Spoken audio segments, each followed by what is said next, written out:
বাবা, রেজওয়ানা দিয়ান, তোমরা কি কাঁঠালের পিঠা খেয়েছো কখনো? হ্যাঁ, এখন কাঁঠালের সিজন চলতেছে না বাবা? আমরা কাঁঠালের পিঠা খাবো না? তোমরা কি চেনো কাঁঠালের পিঠা? আদিয়ান চেনে না, রেজওয়ান চেনে। হ্যাঁ, এই যে দেখো, এটা কি? এই যে বাবা, এটা কি দেখো তো? ওরে, এটা কাঁঠালের পিঠা, এটা কেক। খাবে না? এই যে আদিয়ান বলছে খাবে না। রেজওয়ান, তুমি খাবে না বাবা? আশ্চর্য, লাথি দেয় কেন? কেন, কি হয়েছে এই পিঠার সাথে? তোমাদের রাগ কেন বলো? হ্যাঁ বাবা, কেন ভালো লাগে না? খেয়েছিল আজকে? কে বানাইছে এগুলা আব্বু? দাদু? দাদু মনি বানাইছে?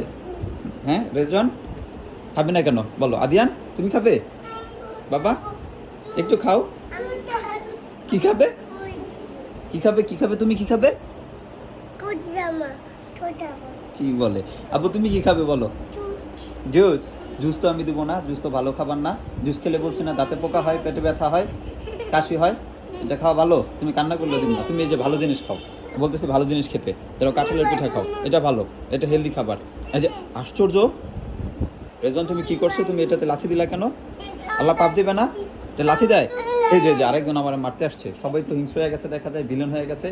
তোমরা দুইজনই দুষ্ট, তোমাদের অনেক মাইট দিব আমি, তোমাকে আমি মাইট দিব।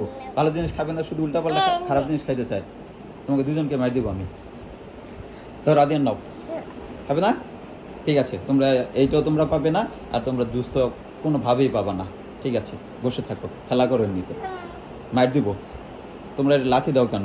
আমাকে মারতে আসো কেন? মারতে আসো কেন? তোমাদেরকে মার দিব আমি। ঠিক আছে, বাই বাই, টাটা, আল্লাহ হাফেজ।